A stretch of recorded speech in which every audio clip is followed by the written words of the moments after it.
जैसा कि आप सभी जानते हैं, इस समय हमारे चैनल पर सन 1900 ईस्वी से लेकर 2000 ईस्वी तक के सभी लेखकों का जीवन परिचय विस्तार पूर्वक बताया जा रहा है, जिसमें उनके जीवन से जुड़ी सभी महत्वपूर्ण बातों को बताया जा रहा है कि किस तरह से उन्होंने अपनी लेखन कला के माध्यम से अपने देश के लिए तथा अपने देश के लोगों के लिए अपना योगदान दिया है तथा देश की आज़ादी में अपना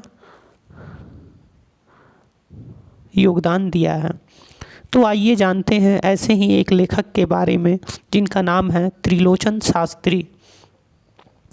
आज के अध्याय में हम लोग लेखक त्रिलोचन शास्त्री के बारे में जानेंगे। लेखक त्रिलोचन शास्त्री जी भारतीय लेखक तथा कवि थे। कवि त्रिलोचन जी को हिंदी साहित्य की प्रगतिशील काव्य धारा का प्रमुख हस्ताक्षर माना जाता है। वे आधुनिक हिंदी कविता की प्रगतिशील त्रयी के 3 स्तंभों में से एक थे।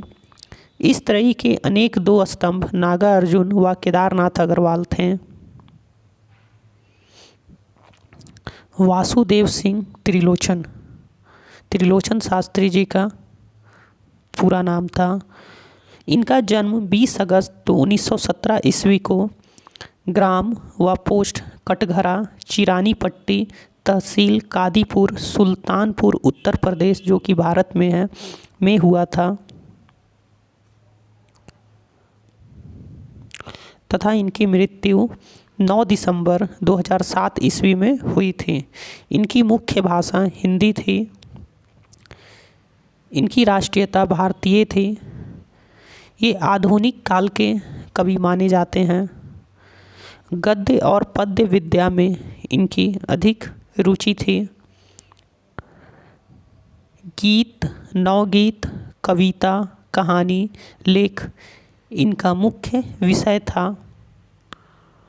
प्रगतिशील धारा, यथार्थवाद में जैसे आंदोलन में इन्होंने अपना हिस्सा लिया है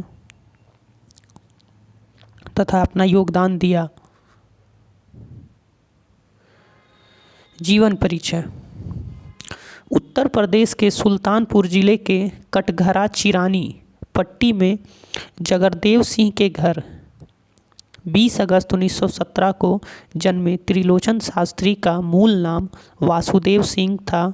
उन्होंने काशी हिंदू विश्वविद्यालय से एमए अंग्रेजी की एवं लाहौर से संस्कृत में शास्त्री की उपाधि प्राप्त की थी।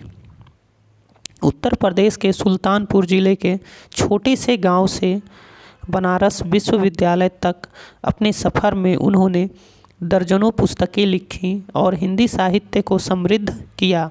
शास्त्री बाजारवाद के धुर विरोधी थे। हालांकि उन्होंने हिंदी में प्रयोगधर्मिता का समर्थन किया।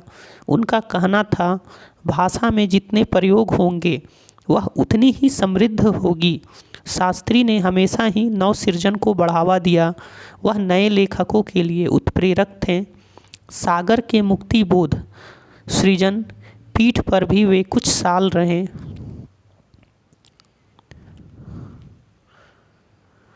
नौ दिसंबर 2007 को गाजियाबाद में उनका निधन हो गया। कार्यक्षेत्र में त्रिलोचन शास्त्री हिंदी के अतिरिक्त अरबी और फारसी भाषाओं के निष्णात ज्ञाता माने जाते थे। पत्रकारिता के क्षेत्र में भी वे खासे सक्रिय रहे हैं। उन्होंने प्रभाकर, वानर, हंस, आज, समाज जैसी पत्र पत्रिकाओं का संपादन भी किया है। त्रिलोचन शास्त्री जी 1995 ईस्वी से 2001 ईस्वी तक जन संस्कृति मंच के राष्ट्रीय अध्यक्ष भी रहे हैं।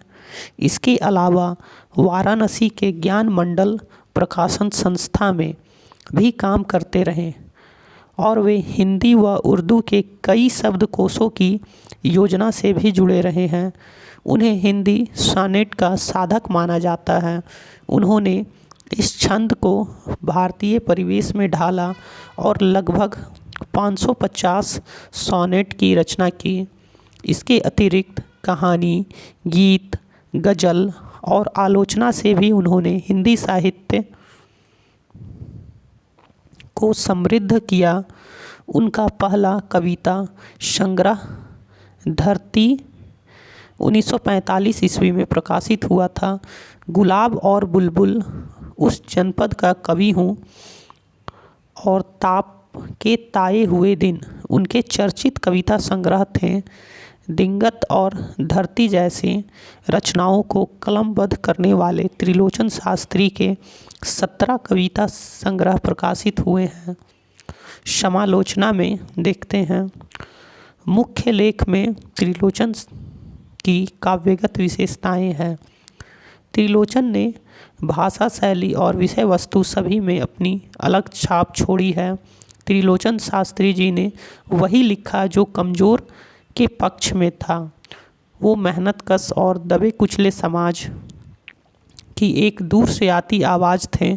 उनकी कविता भारत के ग्राम और देहात समाज के उस निम्न वर्ग को संबोधित थी जो कहीं दबा था, कहीं जग रहा था, कहीं संकोच में पड़ा था। उस जनपद का कवि हूँ जो भूखा दुखा है,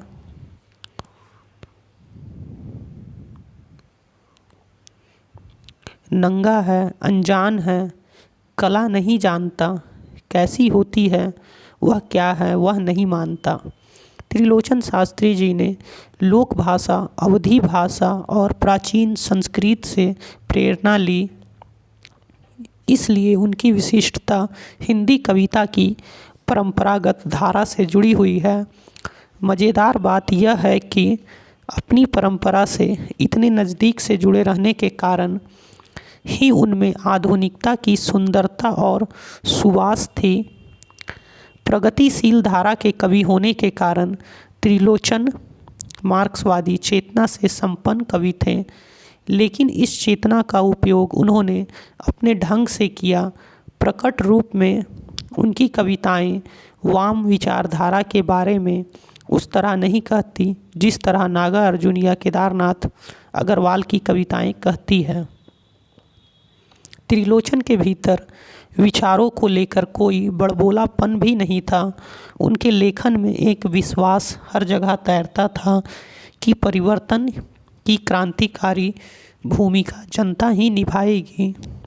वैसे तो उन्होंने गीत, गज़ल, सोनेट, कुंडलियाँ, बरवे, मुक्त छंद जैसे कविता के तमाम माध्यमों को में लिखा है, लेकिन सानेट चतुष्पदी के कारण वह ज़्यादा जाने गए। वह आधुनिक हिंदी कविता में सानेट के जन्मदाता थे। हिंदी में सानेट को विजातीय माना जाता था, लेकिन त्रिलोचन ने इसका भारतीयकरण किया। इसके लिए उन्होंने रोला छंद को आधार बनाया तथा बोलचाल की भाषा और लय का प्रयोग करते हुए चतुष्पदी को लोक रंग में रंगने का काम किया। इस छंद में उन्होंने जितनी रचनाएं की संभवतः स्पेंसर, मिल्टन और शेक्सपियर जैसे कवियों ने भी नहीं की। सानेट की जितने भी रूप भेद साहित्य में किए गए हैं उन सभी को त्रिलोचन ने आजमाया है। पुरस्कार व सम्मान जिससे उनको सम्मानित किया गया है। त्रिलोचन शास्त्री को 1989 ईस्वी से 1990 ईस्वी तक में हिंदी अकादमी ने शालाका सम्मान से सम्मानित किया था। हिंदी साहित्य में उत्कृष्ट योगदान के लिए उन्हें शास्त्री और साहित्य रत्न जैसे उपाधियों से सम्मानित किया जा चुका है। 1982 ईस्वी में ताप के ताए हुए दिन के लिए उन्हें साहित्य अकादमी पुरस्कार से भी सम्मानित किया गया था। इसके अलावा उन्हें उत्तर प्रदेश हिंदी समिति पुरस्कार, हिंदी संस्थान सम्मान, मैथिली शरण गुप्त सम्मान, शालाका सम्मान, भवानी प्रसाद मिश्र राष्ट्रीय पुरस्कार, सुलभ साहित्य अकादमी सम्मान, भारतीय भाषा परिषद सम्मान आदि से भी सम्मानित किया गया था। उनके द्वारा लिखी गई प्रकाशित कृतियां हैं, जिसमें कविता संग्रह है धरती, जो कि 1945 ईस्वी में लिखा गया था, गुलाब और बुलबुल, जो कि 1956 ईस्वी में लिखा गया था, दिंगत, जो कि 1957 ईस्वी में लिखा गया था, ताप के ताए हुए दिन, जो कि 1980 ईस्वी में लिखा गया था, शब्द, जो कि 1980 ईस्वी में लिखा गया था, उस जनपद का कवि हूँ, जो कि 1981 ईस्वी में लिखा गया था, अर्धान, जो कि 1984 ईस्वी में लिखा गया था, तुम्हें सौंपता हूँ, जो कि 1985 ईस्वी में लिखा गया था। इसके अलावा मेरा घर, चैती, अनकही भी कुछ कहानी है, जीने की कला, जो कि 2004 ईस्वी में लिखा गया था, जैसे कहानियाँ उन्होंने लिखा है। संपादित में मुक्ति बोध की कविताएं हैं। कहानी संग्रह में पुनः इस प्रकार है, देश काल के नाम से उन्होंने एक कहानी संग्रह भी लिखा है। डायरी में देखा जाए तो दैनंदिनी के नाम से उन्होंने एक डायरी भी लिखी है। तो इस तरह से उन्होंने अपने लेखन कला के माध्यम से अनेकों लेखन लिखे हैं और लोगों को जागरूक किया है अपनी लेखन कला के माध्यम से, और अपने जीवन के कार्यकाल में अपना योगदान दिया है। जीवन भर संघर्ष करते रहें और लोगों को जागरूक करते रहें। तो आज के अध्याय में हमने देखा कि किस तरह से एक लेखक ने अपने जीवन के कार्यकाल में परिश्रम करके, मेहनत करके अपने लेखन कला के माध्यम से लोगों को जागरूक किया तथा अपने देश हित के लिए अनेकों कार्य किए। तो आज के अध्याय में इतना ही। हम लोग फिर मिलेंगे एक नए अध्याय में, एक नए लेखक के बारे में जानेंगे। तो आज के अध्याय में इतना ही।